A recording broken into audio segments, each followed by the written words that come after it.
I have to say probably the cell profiler paper, which was the product of my postdoc, was one that I was the most proud of, because just every little being so intimately involved in every little figure and every little chunk of data that ends up, each of it has a bit of a story behind it. And what was really nice about that paper is that I thought it was important to demonstrate that it was useful across a wide variety of science. So that meant as I said, all my friends who had different projects in different areas kind of came together and were in that one paper.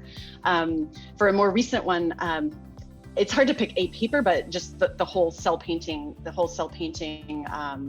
series of papers, I think would be the one that I'm most proud of as well more recently. And there it's just because we're now, the original assay was developed, I guess that must be about a decade ago now.